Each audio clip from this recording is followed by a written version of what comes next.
హైదరాబాద్ నగరంలోని తెల్లవారుజాము నుంచి వర్షం కురుస్తోంది. బంజారాహిల్స్, జూబ్లీహిల్స్, అమీర్పేట్, మాదాపూర్, హైటెక్ సిటీ ప్రాంతాల్లో కుండపోత వాన పడుతోంది.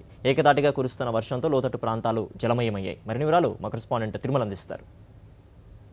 నగరంలో గత 2 రోజులుగా ఉక్కపోతతో సతమతమవుతున్న నగర ప్రజలకు ఒక్కసారిగా వాన ఉపశమనం కల్పించిందని కూడా చెప్పుకోవచ్చు. అయితే బంగాళాఖాతంలో ఏర్పడ్డ వాయుగుండం కారణంగా గత 2 రోజుల క్రితం చినుకులతో ప్రారంభమైనటువంటి వర్షం ఈరోజు తెల్లవారుజామున 6 గంటల ప్రాంతం నుంచి కూడా భారీ వర్షంగా మారింది. మనం ప్రస్తుతం ఉన్నటువంటి ఈ ఖైరతాబాద్ సిగ్నల్ వద్ద చూస్తున్నాం. ఏ రకమైతే ఈరోజు 6 గంటల ప్రాంతం నుంచి కూడా కేవలం నగరమే కాకుండా తెలంగాణ, ఆంధ్రప్రదేశ్ జిల్లాల వ్యాప్తంగా కూడా ఓ మోస్తారు నుంచి భారీ వర్షాలు ప్రారంభమై ప్రస్తుతం మనం ఉన్నటువంటి ఈ ప్రాంతం ఖైరతాబాద్. అయితే ఈరోజు సెలవు దినం ఆదివారం కావడంతో రవాణా వ్యవస్థ పూర్తి స్థాయిలో లేనప్పటికీ కూడా తాత్కాలికంగా సొంత పనులపైన బయటకు వెళ్ళిన వారికి కొద్దిపాటి ఇబ్బందులు ఎదుర్కొంటున్నారని కూడా చెప్పుకోవచ్చు. అదేవిధంగా నగరంలో ఉన్నటువంటి ఈ చిన్న చిన్న లోతట్టు ప్రాంతాలు ఇప్పటికే దాదాపుగా లోతట్టు ప్రాంతాలకు నీళ్లు చేరినట్టుగా కూడా మనకు సమాచారం ఉంది. అయితే లోతట్టు ప్రాంతాల్లోకి చేరినటువంటి నీరుని ఎప్పటికప్పుడు జిహెచ్ఎంసీ సిబ్బంది ఈ బయటికి ప్రారంభంలో ప్రయత్నం చేస్తున్నారు. అయితే మనం ఈ సిగ్నల్ వద్ద చూస్తున్నాం.